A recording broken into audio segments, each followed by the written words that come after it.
Aquest negoci familiar va començar el 1979, arrel de que jo era ciclista professional.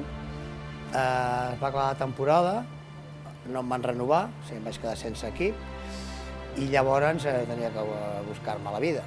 Els estudis tenia els justets i d'ofici no en tenia cap, amb la qual cosa no em va quedar cap altra opció que muntar una botiga de bicicletes, que és l'únic que controlava d'alguna manera, l'únic que més o menys s'adaptava a el que havia fet tota la vida des de petit.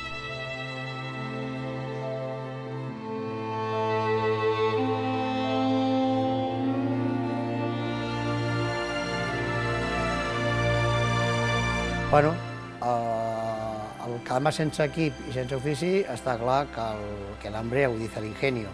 Llavors et quedes que dius què faig.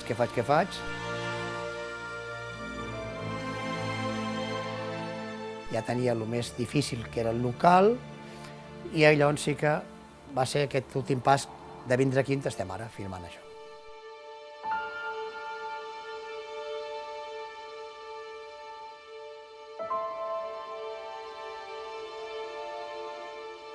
Resistents.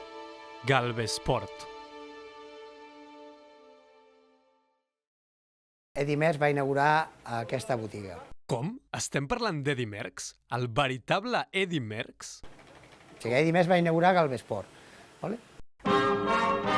Eddy Merckx va ser un ciclista belga considerat per molts com el millor de la història. Estem parlant d'un esportista de la talla de Michael Jordan, Usain Bolt o Leo Messi, la crème de la crème. Entre les seves fites més sonades hi trobem 3 campionats del món, 5 Giros d'Itàlia, 5 Tours de França i, esclar, haver inaugurat Galvesport. O sigui, això vas començar sent Ciclos Galvez, al carrer Violante d'Hongria, a Sants. Allà vas començar Ciclos Galvez. Després, quan vam passar aquí, que va ser com vam fer aquesta metamorfosis de Ciclos Galvez a Galvesport, va inaugurar-ho Eddy Merckx. O sigui, Eddy Merckx va vindre a inaugurar aquesta botiga. Aquest que entra per la porta és l'Àlex, el fill del Salvador. Si vens a Galvesport, probablement el trobaràs al taller. El que fem sempre és primer provar-la, perquè a vegades passa que diuen que fa soroll, no? Si no la proves abans i fas 4 o 5 coses, perquè no en faràs una, mires 4 o 5 coses i surts i no el fa, la puta mare, però clar, després et trobes que a vegades no saps dir-li al client exactament de lo que venia, o si ha canviat una peça, no l'has d'on ve, per tant sempre fem això. La provem, si l'escoltem, anem fent el que té, ja anem fent a poc, fins trobar el que és. Cadenes, plats, pinyons, rodes, canvis... L'Àlex ha agafat el relleu del seu pare com a mecànic de la botiga. Què estàs fent ara? A aquest client, en aquest moment, no li trobo el soroll, vale? I si no li trobo, com a mínim el que faig és repassar tots els punts que podrien arribar a ser perillosos. Perquè ballen sorolls que és que està a punt de caure's una vial al terra, que dius, conyo, podria fer mal, i hi ha altres coses que és un coixinet que està una mica ressec, saps? Alguna petita tonteria. Ara mirant el tema de la forquilla, vale? I ho hem pogut deixar alguna millor del que estava, però més... Aquí tenim una filosofia que hi ha coses que si no les sabem tocar, no les toquem. Per cada cosa s'ha de tindre moltes eines, i si no tu pots carregar, llavors ja directament passes. O tocar alguna cosa que no sàpigues i que es fotin mal.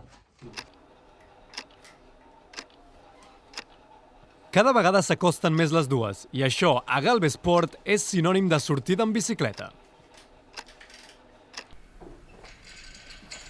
L'Àlex es prepara per sortir. Vinga, Àlex, que el temps és or. Pugem una mica la velocitat.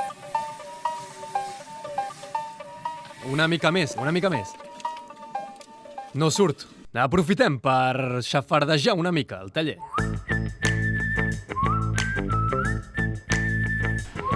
Es fa esperar, Ara sembla que surt. Doncs no, no surt.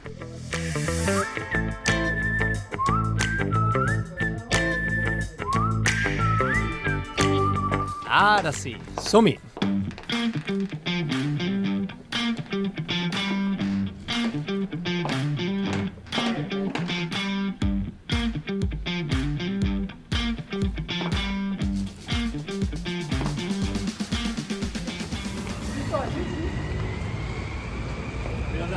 Avui serem un mes de la grupeta Galvesport.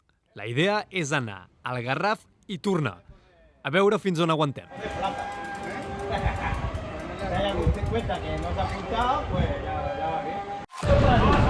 Som-hi.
Com va aquesta gent? Impossible seguir-los.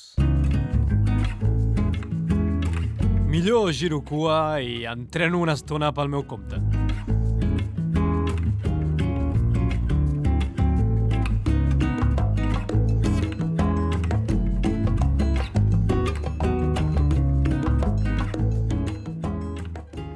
Tornant de pura casualitat, ens hem trobat amb el Salvador.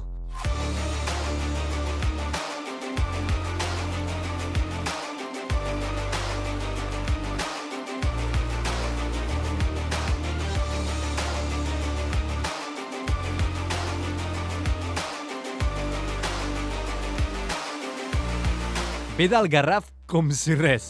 Com tira aquest home.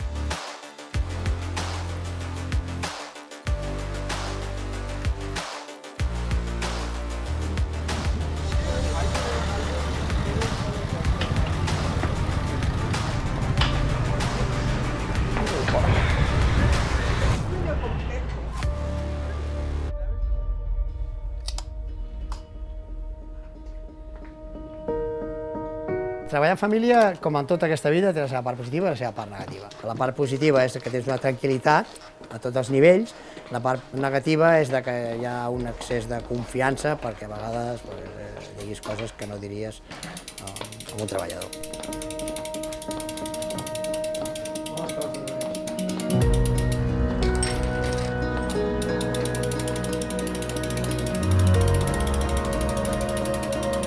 El futur de Galvesport ara està en mans del meu fill i el bec, jo crec que si hem aguantat 45 anys con idas y venidas, bajones y subidones, crisis y de todo, no té per què deixar de ser així.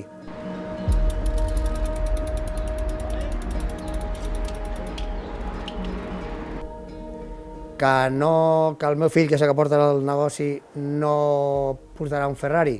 Segur. Però que no crec que li falti per poder viure dignament? També.